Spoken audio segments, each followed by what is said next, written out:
Welcome to LOA Today. I'm Walt Thiessen here with Rita Giganti and Linda Armstrong. Today is Friday, April the 17th, 2020. It's 4 p.m. New York time. And wherever you are in the world, thank you for joining us for another episode of LOA Today, your daily dose of happy. And we're happily taking on our week of staying away from talking a whole lot about the coronavirus and moving on to, well, feeling good stuff. And to kind of crown what we've been talking about this week, Linda and Rita have come up with the crowning topic, which is the Great Awakening, which is something we've kind of hinted at in the past. But I'm kind of looking forward to see what you guys have to say about this, because, I mean, we all kind of want to know what's going to happen with this. I mean, what's going to be the outcome? Where's this all going to lead to? We've hinted at it, right? We've talked about, well, you know, some good stuff always comes out of really trying circumstances. We don't necessarily know what it's going to be, but I'm curious. Do you guys have any clues about what it's going to be? What's it going to be? I'm curious. It's going to be like heaven merged with earth. Yeah, it's going to be, it's going to take some time, but that's what we're striving for. And if enough of us, and we've said this in the past, if enough of us can raise our consciousness and get into a place of harmony with one another. And also, this is really the dawn of the feminine energies coming in, because we've been ruled for the most part by the masculine energy. And we've now needed to shift that and become more equal in that area. And, we have feminine, masculine energy in all of us, right? Right. But what does that mean? Let's be more specific. When we say masculine energy, feminine energy, what are we talking about? We're talking about both aspects that make a human who they are. Both aspects. You need both those aspects. And the same for God. People usually refer to God as a masculine energy, right? A masculine force. Okay. But really, God is Mother, God, Spirit, right? It's the combining of and the harmony of the masculine side of things or energy and the feminine side. And then the spirit is ultimately who you are, because most people know, and if you don't know, we're humans experiencing a human body, but we're really spirits. We're souls. We leave these bodies at some point and we become energy again. So this whole, I think most people may not understand what happened. Oh, we've got some just going on here. We need everybody to mute themselves if they're joining on. These are people kind of attacking the program, so I'm going to see if I can do some removals here. Walt, you should be able to mute them yourself. I'm working on them. There's quite a few of them. That's really strange. Well, I up until now, I have not been requiring that we use passwords or that we mute people automatically coming into the room, but I may have to start doing that just because there are people out there who are not high vibration, let's put them that way. But they have to have the Zoom link. So how do they get the Zoom link? Well, it's not that hard to get, to be perfectly honest. Okay. Yeah. Anyway, I just want to add. Go ahead, honey. I was just going to add to what Rita was saying. For some people, it might not get the grasp of the male-female energy. It's the yin and the yang, the hard and the soft. It's like both aspects of ourselves. If you don't look at it as a sex, male, female, like a man or a woman, but look at it as an energy. And I am a woman. I had very much more male energy for a long time. Women were afraid of me. Why? I don't know. Karate, I was very much in my ego. I was very strong. So I could see how they can do that. But it wasn't the truth to me, but it was this energy that was coming out. Mm-hmm. And really, through the work I'm doing now, Rita, over these past, 9-10 years, I balanced that energy. Mm-hmm. I can call it in if I need it, but I don't have to be always in that stronger male energy that get things done, take action now. That leaves me unreceptive, not the receiver of like a lot of good things that can come to me. So that's that balancing, right? Male, female. Yes. Yeah. growing up in my house, I had noticed at a very young age that the masculine energy was who got things done, who kind of ruled, the family, so to speak. So I took on a lot of that male energy because I thought that was the right thing to do. And it took me many years of, my work. And then finally, and for those who don't know my wife, she's very, very, she's of that feminine energy. And her coming into my life actually helped me, shift my own feminine energy to bring that more to the surface, a softer side, even though, like you said, you weren't that, but everybody perceived you that way because you had more of that masculine energy to you. Right. So and they could feel it. I mean, people thought I was taller than I am. They thought I was like 5'8". I'm like, well, I'm 5'5" and a half. Like I'm not 5'8". Yeah. But it was the energy that they perceived. Absolutely. Because everything's energy. Everything's energy. Yes. And so even what is happening now with all that we're experiencing, it's all having to do with energy. And I think everybody needs to understand that aspect. We are in a great time of change.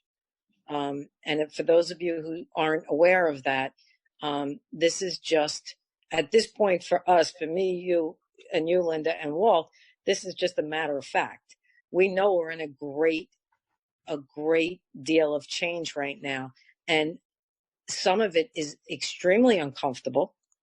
And some of it, because there are days where I'm like, this is the best thing that could have happened, because if we didn't have this, we wouldn't be going to be experiencing other things that are good from this. All the compassion now that's coming out from people, all the love, this is what's changing the earth every second of the day moving forward ever since this happened. Other things will be connecting to higher vibrations because there are other beings helping us from the other side. There's so much good that's coming. I want to focus more on the good than I want to focus on what's making everybody a little bit crazy because they're in their houses for like a month now. So, did you guys want to start anywhere in particular, or? Not really. I just wanted to explore the topic because I think it's a great topic, and I like what you guys have been saying so far. It also strikes me, I mean, it's not terribly pleasant to have your show bombed by a bunch of people dropping in, but on the other hand, the first thought that came to my mind is, wow, we have pretty high energy. We're just drawing them in. So we may actually have people here who need to hear what we're saying. There may actually be some value going on there. Well, absolutely. Absolutely. And, sometimes I've noticed too, when you have that high vibration, you want to tell people like all this good stuff, the lower vibrations all of a sudden will want to, kind of pull that and take that away from you. Yeah. And we're just going to plow forward, right. Because everybody needs to hear this. So it's good.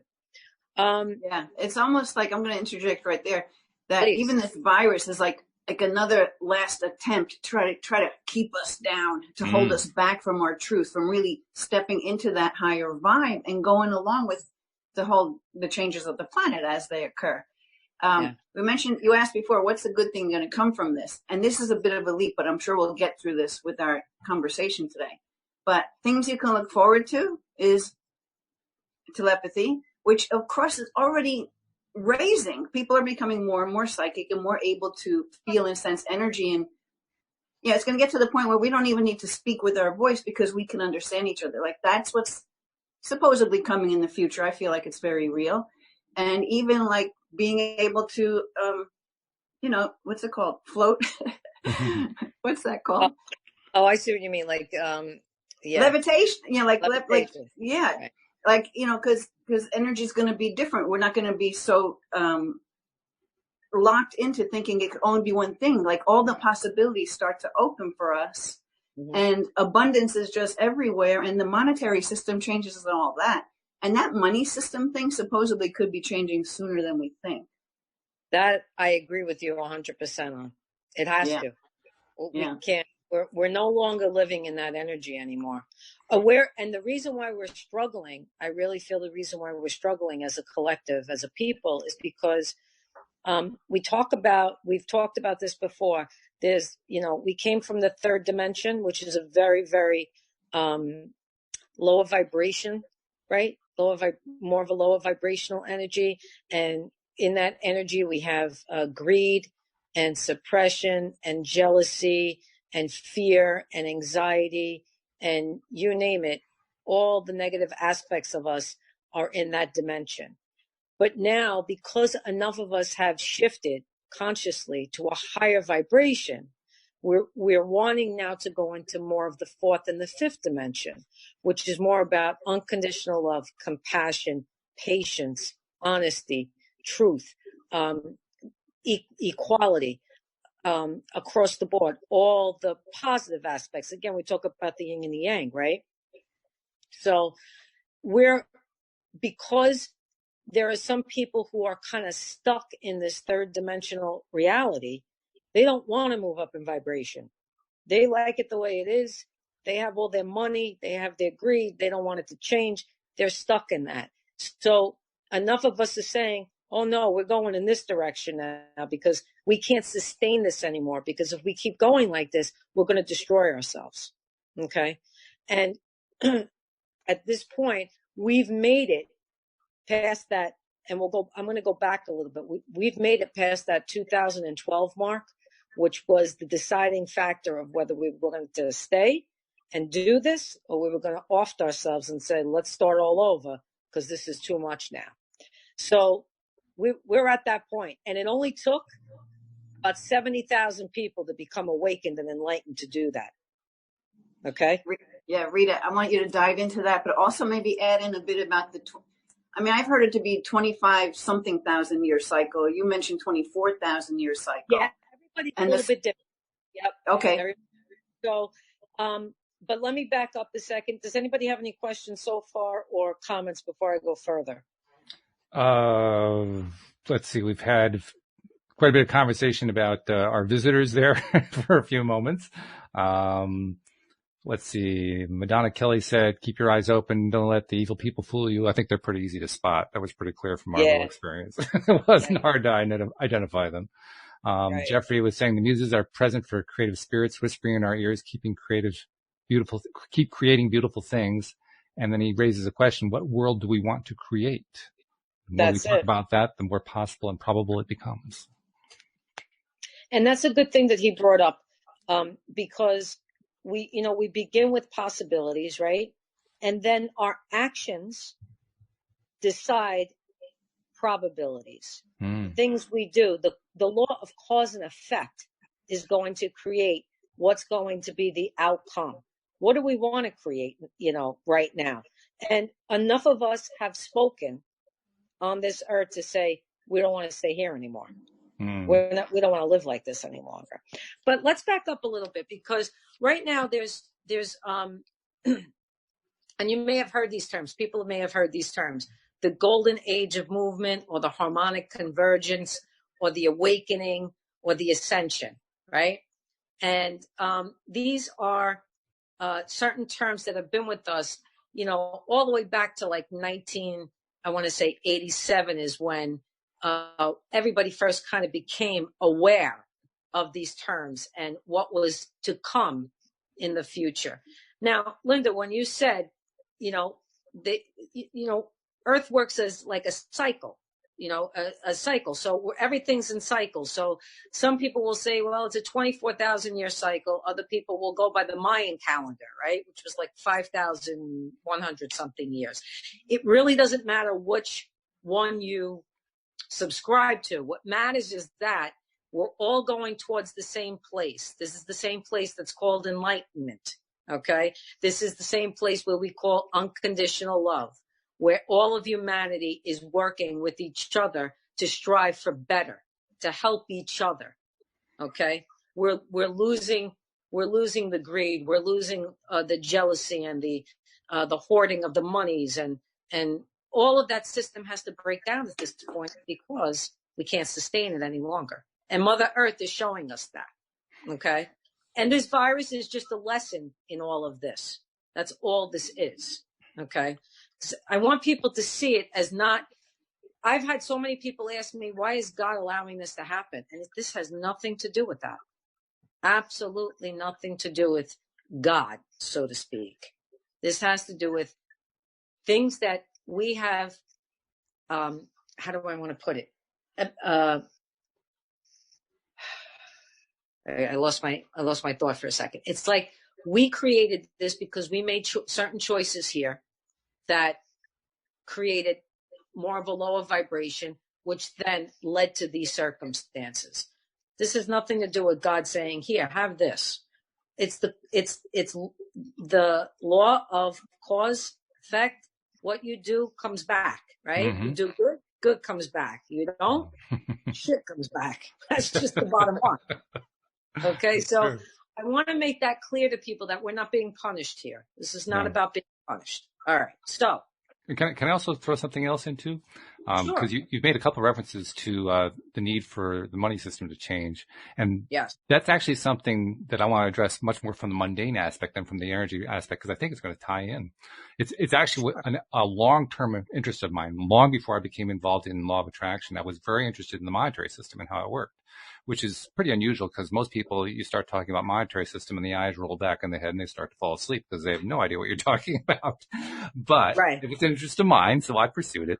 And up until the time of the financial crisis in 2008, I held, I won't say it was a mainstream view, but I certainly understood the mainstream view and I was conversant with it. I could, talk to people about it and so forth. And part of that view was, I guess I'll describe it as a view regarding the need for a limitation on how big the money supply is going to be.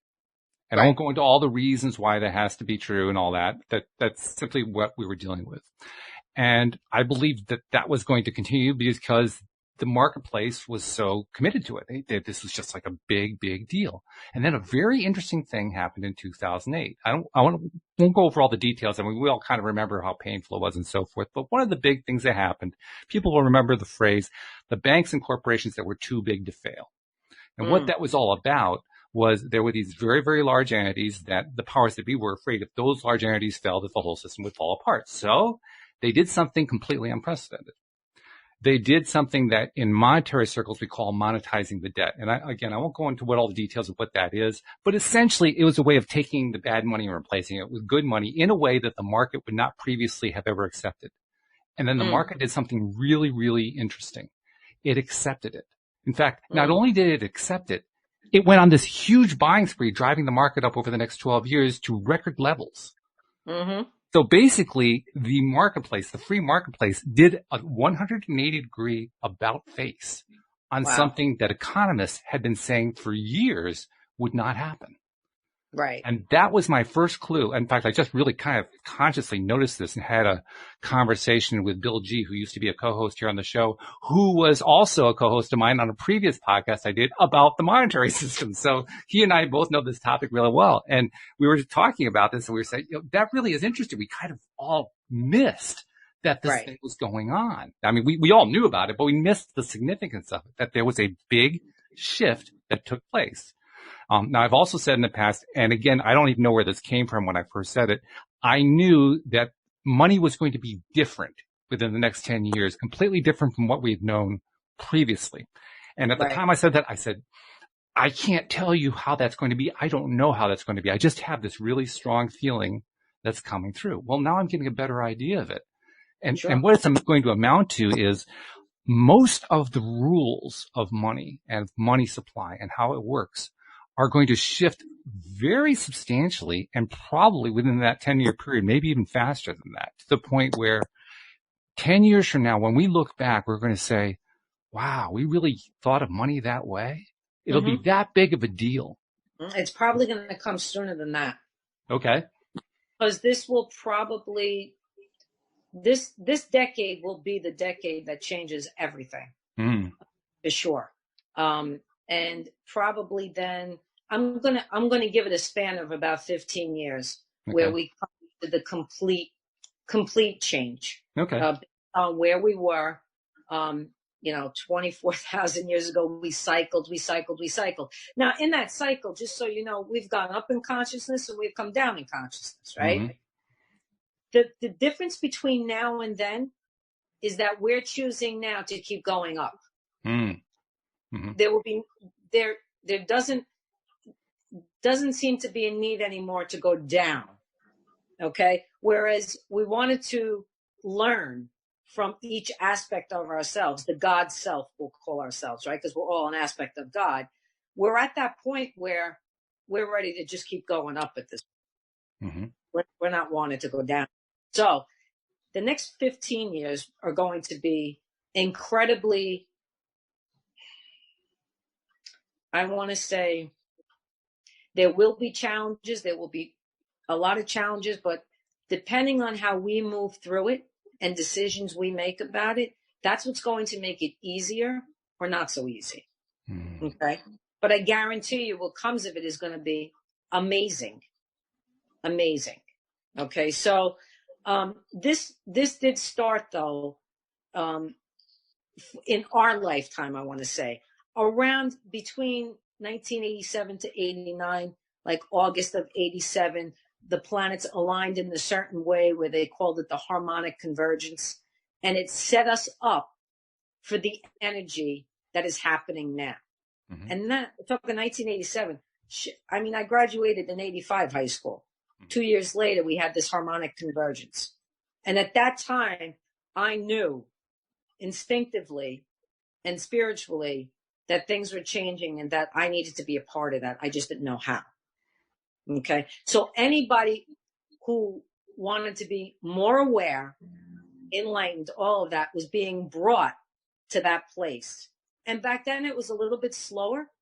Like now people are being upgraded, uploaded, I want to call it, or downloaded information from spirit almost instantaneously now.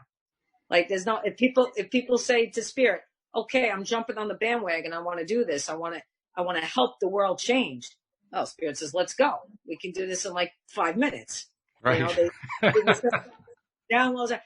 For me, it took many years to get to that place. Now, even when I want to go deeper, it's a matter of milliseconds because they need more people, like-minded people to gather to do this stuff. Mm-hmm. So now back in 87, when this happened, in 89, the harmonic convergence, it was like 144,000 people converging and meditating and praying and all in one at the same time, which dramatically lifted the energy of the earth. Dramatically. Remember, I said it only took about 70,000 to change it, right? Double that now. So this was an incredible manifestation on the earth plane, which we've never, ever witnessed before. Okay. Which then brought us to 2012, right? That was the next time you heard people go, oh God, this is like unbelievable. You know, the earth is changing. Humans knew we needed to be a certain level of consciousness to change for good, right? Comes 2012, again, 70,000 people. That's all we needed. We got that. We changed it. So we could have destroyed ourselves. Instead, we said, no, we're going the long haul here. Okay. Now more and more people started to open up to this. Now you know, now more psychics were coming out, more people that could talk to the other side. It was being more accepted at that point, right? So there was Reiki, there was chakra balancing, there was, you know, all these modalities that started to come to the forefront. And even doctors couldn't deny what was happening, how this was helping people, right? Because I've always been one for, let's merge the medical with the metaphysical. Let's not just use one, let's use all of it so we can heal the body, mind, and the spirit all at once, Absolutely. Right? Yeah. Okay. So now, after 2012, there was a lot of people thought, oh, well, we're in bliss now. Everything's going to change. And oh no, that's not how it happens. We just got enough people to say, we're going to make the change now. And we're going to continue to make the change over the next, I'm going to predict maybe 2030 to 35 is when, most of the changes are going to happen. And then you're going to see the major shift that we're looking at here. Okay. Mm-hmm. So, and stop me if you want to interject, Linda, or anything? Because well, before we go further into what you're going to bring up, what came to my mind before is, the level of consciousness changing and the people waking up and shifting out of these lower vibes to a higher vibe, right? Because right.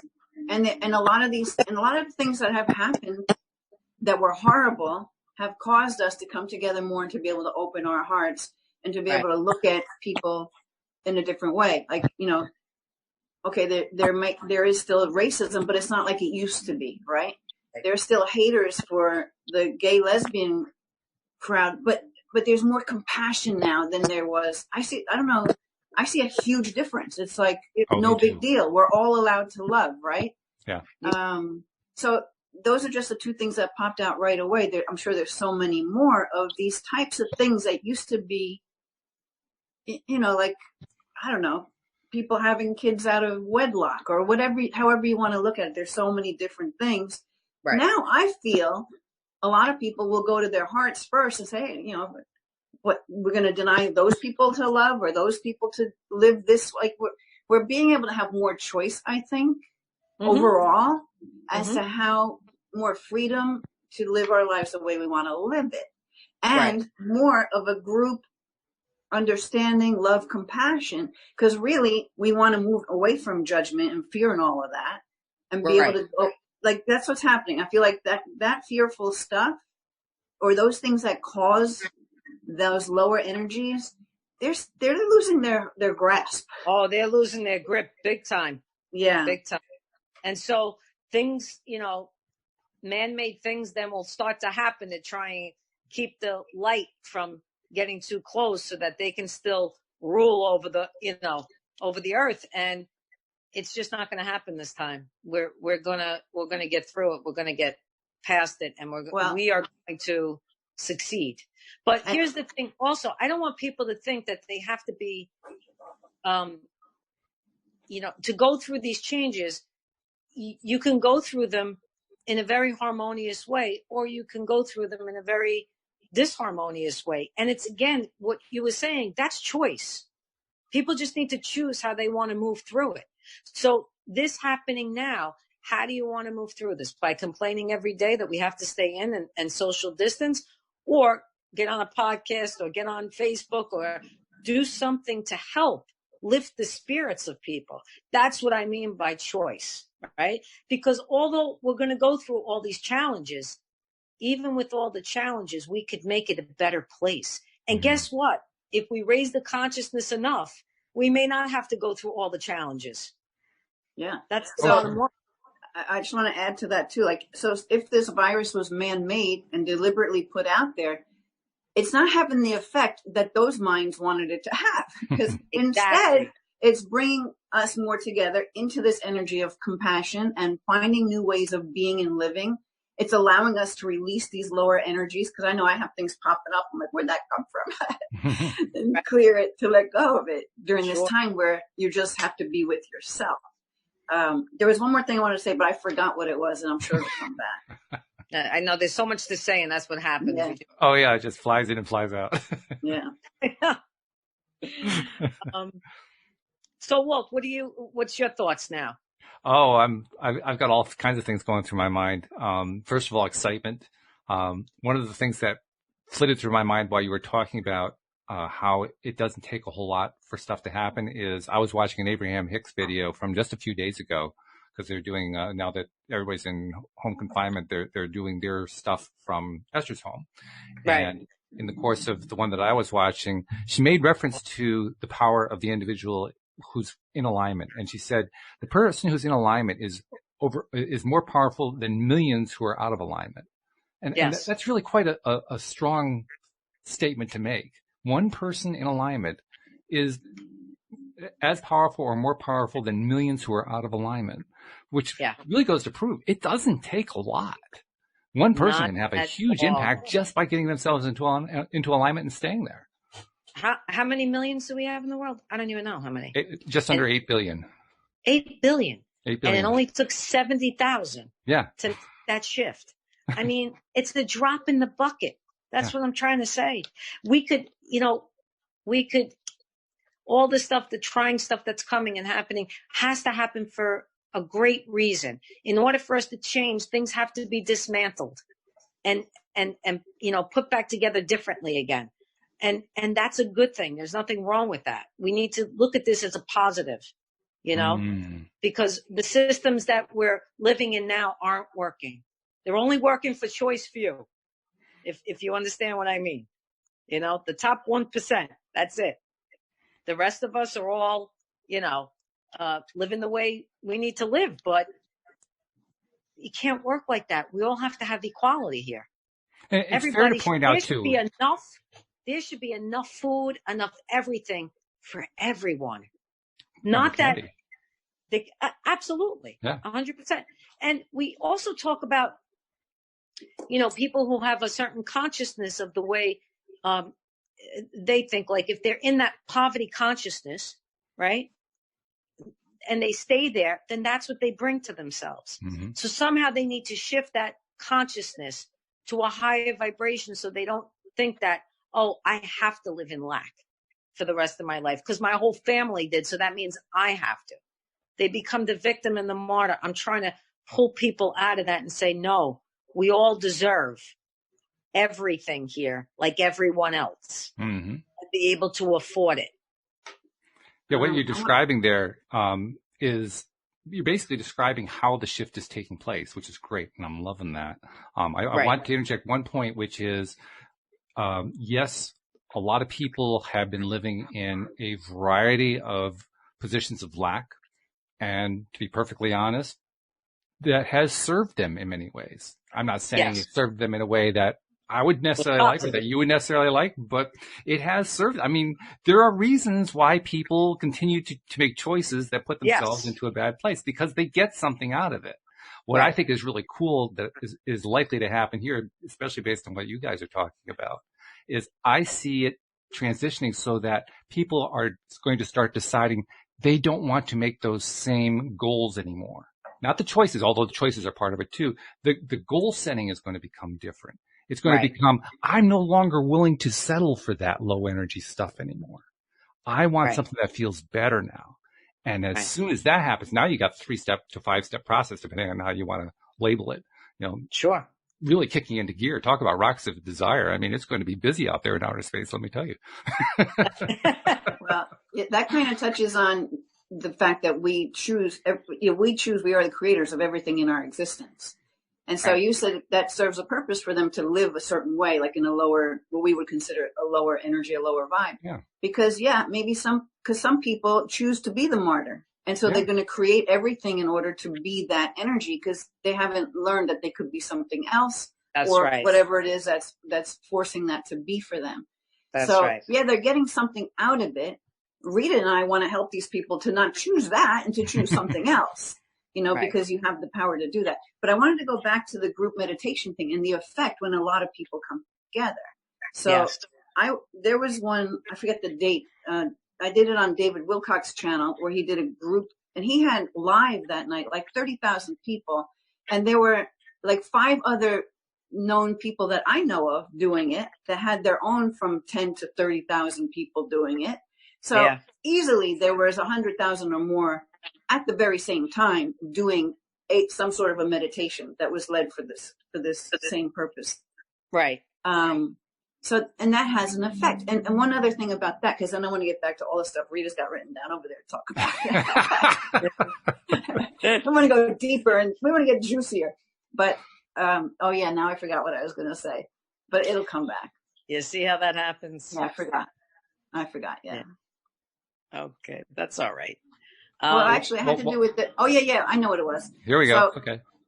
Definitely. I mean, just in the time that I've been doing this work, and I was called to it around 2011. That's when I had a rotator cuff tear and I healed it myself through meditation. That started this whole different journey of me in this world, right in time for the 2012 and all of that kind of stuff. And even though I've always been kind of a part of this world, I wasn't as active as I am now, right? But what I notice is I don't worry about anything I say to anybody about all this metaphysical stuff because I at least because energetically I don't come to the people who think I'm out of my mind or I just noticed that people who never even considered it, it opens them up and they're like, wow, tell me more. So 20 years ago, that wouldn't have been the case. That's right. Yeah. That's right. 20 years ago, no psychics, now all of this has come to the surface more and more. And there always are people who lead the way to that, which we need to thank, because they were the ones who came before us who now could, open the path for us, and we will be opening the path for others. But lost my thought for a second. Well, let me interject a second while you're getting your thought back there, because you mentioned gratitude and appreciation. Yeah. There's been lately in the broader physical world, there's been a lot of emphasis on thanking caregivers, thanking people who work in supermarkets, thanking all the people who are helping people continue to live while this whole thing goes on, and which is great. I love that they're doing that.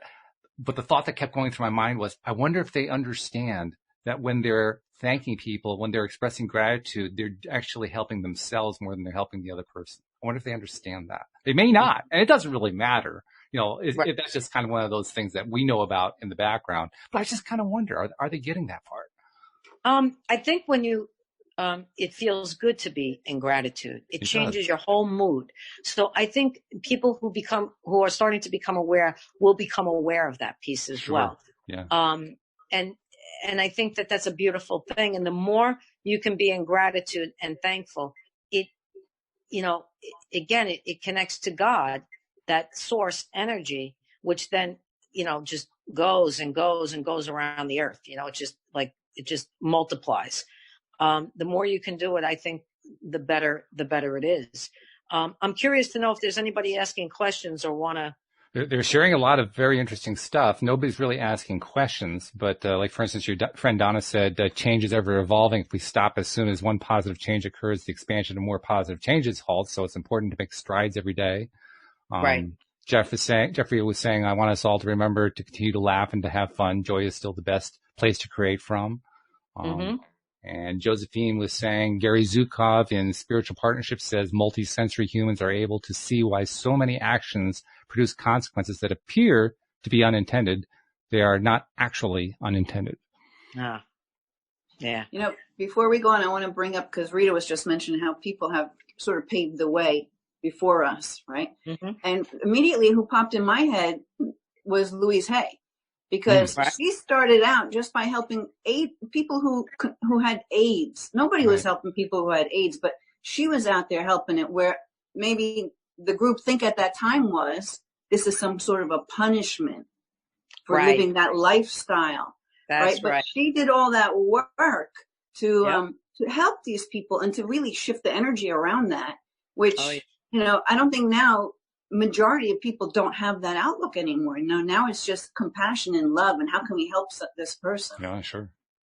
Yeah, that's where we're moving towards. Everybody that's going to have a purpose here, moving forward, it's going to be about, how can I help my fellow man, woman, how can I help them while helping yourself? Because that's what happens automatically. You help someone, it comes back to you tenfold, right? Mm-hmm. But here's the thing, helping someone not expecting anything in return. That's the key. You want to help someone, but have no expectation of anything in return. Just giving from your heart.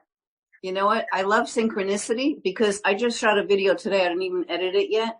And I started talking about that whole thing, how we just help everybody's a light worker, whether they know it or not. And anything you do that helps someone else is putting more light out into the world. So I started talking about that and mentioning how with the work that I do, if I'm helping someone, even if I don't have that particular problem that they have that I'm helping them through, it's helping me by helping them, because of course everything's a mirror.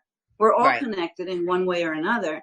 So you just could never go wrong by helping somebody, because even if you don't see how it connects to you, how it actually helps you, besides filling your heart up with love, it actually helps you. Yeah. You grow as they grow. It's just the way it is. So why shouldn't we all do this? They say that every time we move up in consciousness, the God consciousness, the supreme energy or being, also learns and moves up in consciousness.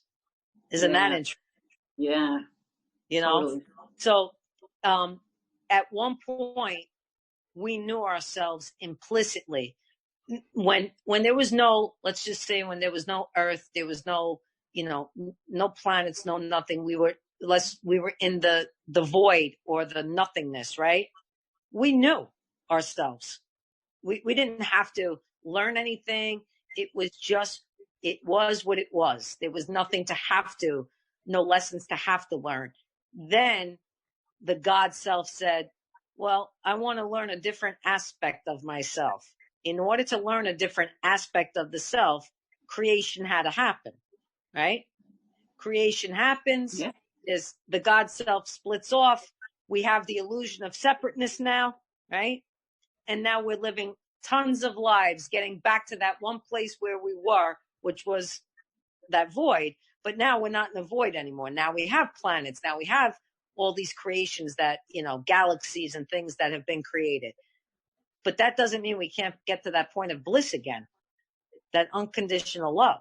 And that's what we're striving to get back to now. So when we come in body, right, we're born, we have this amnesia because now we have to figure out or go through the life remembering who we truly are. Mm. And we do that via lessons in the life, which is what's happening now. We're just doing it in a collective level now. So everybody's doing their own lessons, right, on their own. And then as a collective, we're doing lessons together. And so, I love how you stated that about the consciousness grows. So the God consciousness grows. Like everything is always evolving, right? There's no like ultimate place. At least I don't think there is. No, there's no one. Yeah. So as we're all going through what we might call so if we're going through something we might think of as misery, no, it's an experience. So that's why we always talk about people that do the work that we do, that every experience is in somehow teaching you something, helping you to grow, or it wouldn't be there in the first place. Right. Because if we do actually choose everything, it's just that we're not choosing it consciously, but we have these things that are creating choice for us. That's why the more you expand your consciousness, become aware of those things, the more you can actually alter that as well and shift through it and grow from it in an easier manner. And the less you will want to be in that victim consciousness and martyr consciousness and lack, the less you will want to be there because you'll see, I don't need to be there anymore. It doesn't serve me anymore. See? Yeah, that's huge. That's huge. Yeah, that's something that, the more people who leave that, talk about moving by leaps and bounds. Wow. For every person who leaves that space, this whole world is just going to get a huge jump in energy just for each one who leaves that space. It's going to be amazing. I think that's why I love my work the most. Because when I can be a part of helping someone with that, that to me is beyond anything. Because you can actually see it working for them, but then you can actually see it. They come back and tell me about their family members and how it's helped them because they've changed. And it goes, further than that. And I already know it's going around the earth, but, and around the world. But it's fun to see it, though. It's fun to actually be a part of watching it. Oh, my God. It's like a kid in a candy store. You know what I mean? It really is. It really is. It's amazing. So what else can we talk about? Let's see. Well, we're doing pretty good, I would say. Well, first of all, let me share a couple things from the queue here. Donna is asking a question. She says, Rita, how do you approach your daily life of positivity without preaching? Oh, preaching to people, you mean? I guess so, yeah. Mm-hmm. Yeah, to preaching to people because I already know that when you preach to someone, they can't hear you. Right. They can't hear you. They just can't. They may not be ready to hear you. I am more of the energy of let's just plant the seed. And let's plant it in a way where we think they might be able to hear it. Gently, with compassion, with love, and just plant the seed and then let it be because it has to germinate in them. Right. Not everybody can get to that place immediately. And, and I know what Don is saying because it's interesting. I'm experiencing this with my own family now, and I'm noticing that they're beginning to become more open to the ideas that I'm talking about, right? Because they feel, oh my God, we're in, craziness right now. Mm-hmm. And I keep bringing them back to the point of That's what it looks like, but this is what it truly is. Let's look at it from a higher perspective. And now I could feel them, because I can't see them, but I could feel them starting to feel a little bit differently and more open about it. But the key is not to, the key is to, let me put it that way. The key is more to plant the seeds and then sit back and watch. Don't have any, if they can't get there, they can't get there. Say a prayer for them and let it go. Yeah. And trust they will eventually get there. It's just, you don't know when. Right. And I'll add to that, because I think your friend's also a healer, right? Yes. Yeah. So we tend to want to give it all a lot of the time, right. And it's just having that, maybe the preaching thing was a part about preaching and wanting everybody to wake up, but when they're not ready, they're not ready. But also the other side is that you have people coming to you who are ready. And I know for me, sometimes I want to give so much that, I have to really feel my way. When is it overload? Like, when is it, no, they're not going to be able to hear a word anymore because I'm just giving them too much stuff at one time. And intuitively, when you're speaking to somebody, if they're on overload or not. Yeah. But you know what? It's like I almost don't want to put the brakes on, but I'm like, okay, I have to stop. That's enough. I have to coach myself as to not to give too much. Right. Well, actually, you guys are addressing something indirectly that I'd like to see us address directly, because Kat raised a question kind of along this line. She says, how can we stay grounded during the energy shift? Well, let me tell you, and these are very simple things, and it may make you laugh, but I'm going to tell you. That's okay. I'll laugh anyway. Yeah. I have a ton of river rock in my backyard. When I don't feel grounded, I got pockets because I wear like jeans or something. I go out and I take river rock and I put it inside my pockets. I put it inside my jacket. I hold them in my hands. Instantaneously, it grounds me. Okay? Really? Instantaneously. Now, I've had people go out for their kids because they're kids. They can't get their kids grounded. And they're like maybe 2-3 years old. They're having an issue helping them, stay grounded. I'd say go to Lowe's and get a sandbox, fill it with sand and put them in the sand. I said, because the sand is going to ground. They need to feel some part of the earth to ground. Okay. Crystals will do it. Stones will do it. Hug a tree. It'll do it. That was Jeffrey's idea, by the way. Jeffrey says he likes to go out and hug a tree. So exactly what you said. Hug a tree. Hold your animal. They're very connected to the earth. Mm-hmm. Anything having to do with that, although I don't know, Epsom salt baths seem to be tremendous for me. Okay. After I take one, I'm completely grounded. So sometimes water will do it for people. These are very, very simple things. So, Oh. Do you have a favorite way, Linda? I mean, that you like to get grounded when you need to get grounded? All of those, but yeah, water, eating will ground you. Even just the visual, you can create so many different visuals of seeing yourself going down into the center of the earth, like growing roots out of your feet, or having, and that, I'll have people come out of a session sometimes and they're like still out there. It's like, I can stand with them for 2 seconds and do like a visual for them. I can actually see them actually come back and be more grounded, just from a visual of grounding. Yes, absolutely. And what you were saying about eating, there are certain foods like protein will ground you. Carbohydrates will tend to take you out of the body. I didn't know that. Many carbohydrates. It'll put you in a lull, like you want to sleep. So We've you been want experiencing to balance. that. Yeah, you want to balance. Louise and I have actually been cutting back severely on carbohydrates, and so we've really been noticing that effect, exactly what you're describing. 100%. Yeah. Good lean protein or fish or eggs, or cause for those who don't like to eat meat or anything like that, beans, things like that, that will ground you. Now, negative things will also ground you, like smoking, like drinking. And I don't mean it negative in a bad way. I'm just saying the body doesn't tend to like it. Okay. So it's negative to the body. It doesn't want to smoke, and it doesn't want the smoke, and it doesn't want to drink, we'll say, right? But people will do it to ground. I know plenty of psychics and mediums who will eat shit food just to ground. Like chocolates, and I mean, like really crappy stuff, like devil dogs and things that aren't great for the body, right? Sugar, not great for the body in large amounts. Little amounts, fine, not large amounts. Drinking is another thing. Liquor, the body doesn't like it. But it will ground you. So be very careful with that kind of stuff. You know, nothing wrong with having a glass of wine or a drink every so often to help you just kind of chill out and, you know, and feel good and ground you.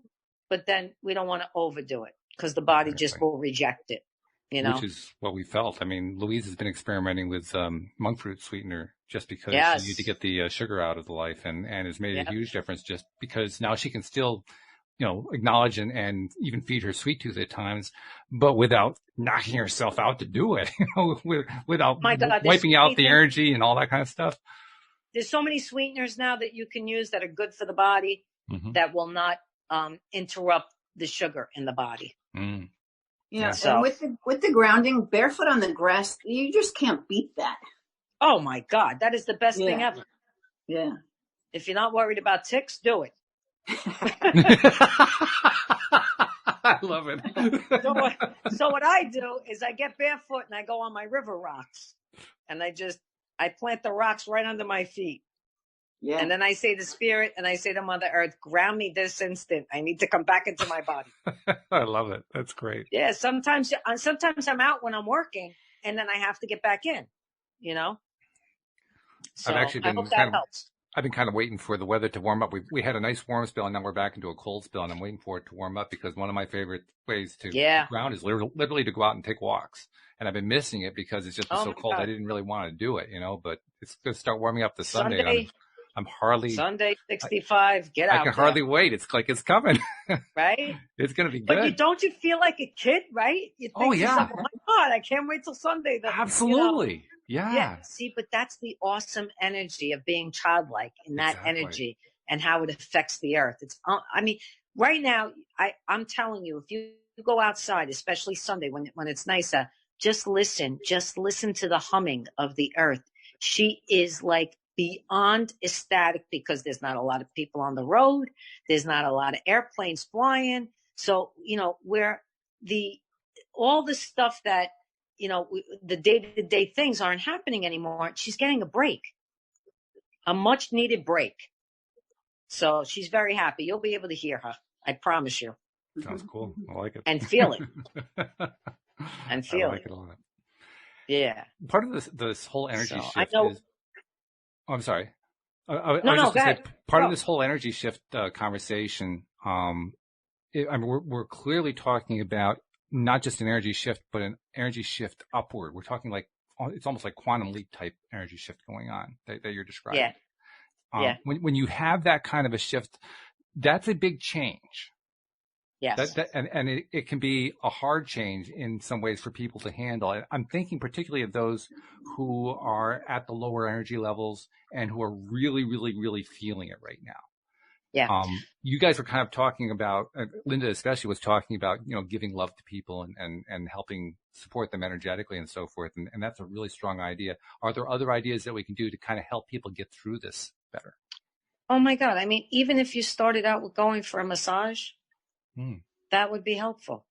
Even if you started out doing something different, like listening to, a great podcast like this or another one that would lift your vibration. Perfect. Simple things, you know, listening to really good music that could lift your spirits. Any kind of modality. That's why all these modalities exist at this point. So, because every single person could connect to something, whether it's massage, whether it's hypnosis, chakra balancing, hands-on healing. It could be, what do you call it with the needles? Acupuncture, acupressure, qigong. I mean, the list goes on and on and on.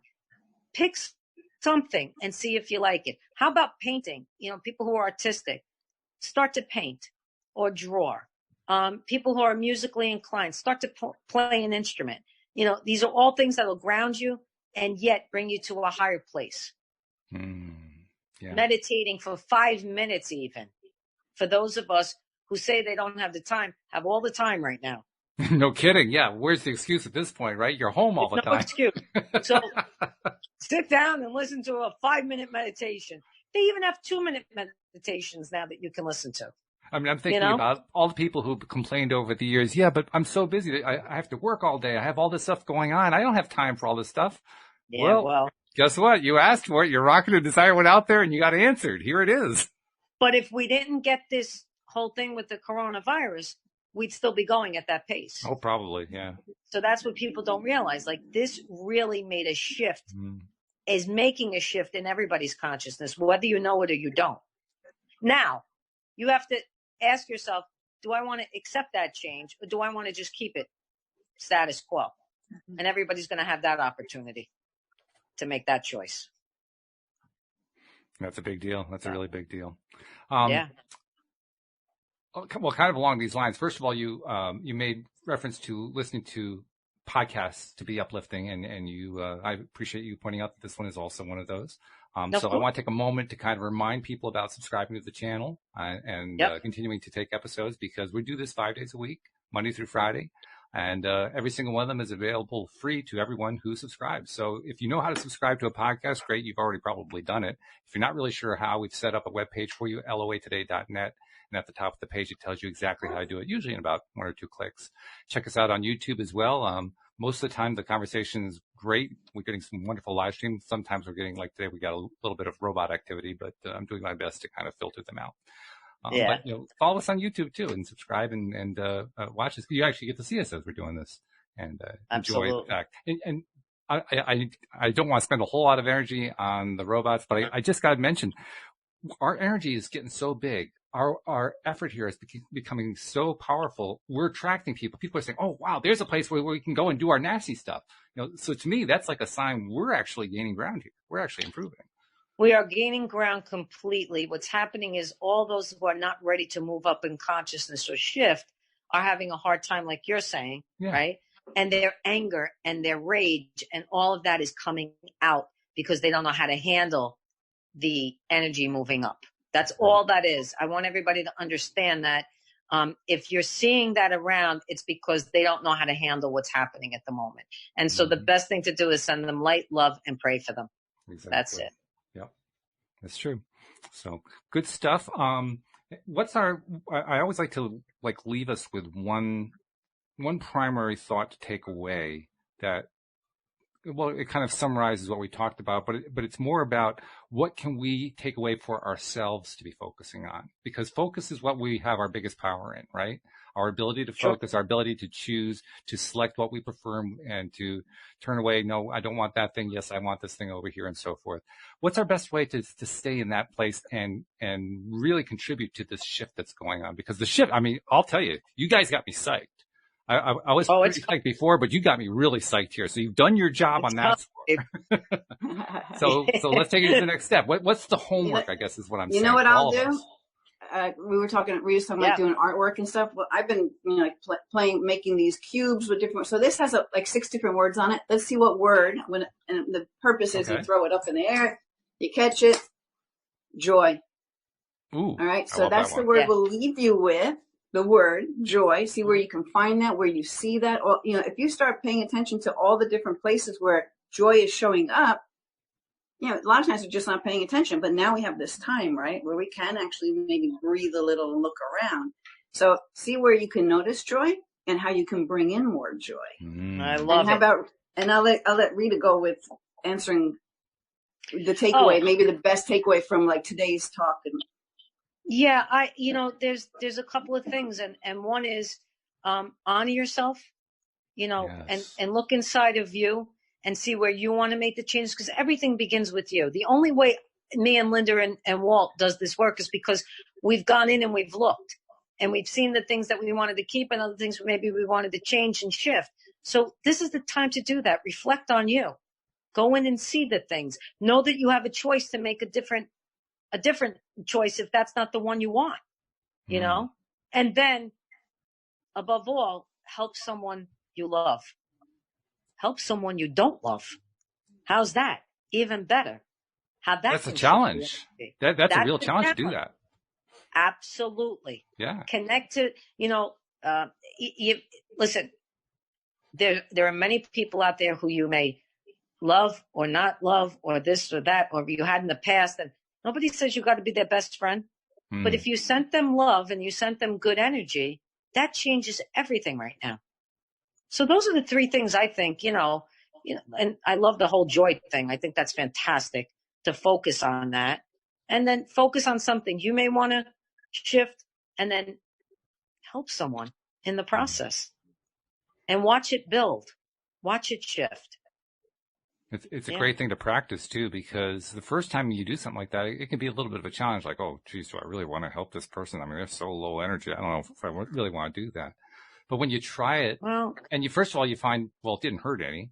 And then you find occasionally you actually get to see a result that's a positive result coming out of it. And then it starts to say, well, shoot, this really is worthwhile.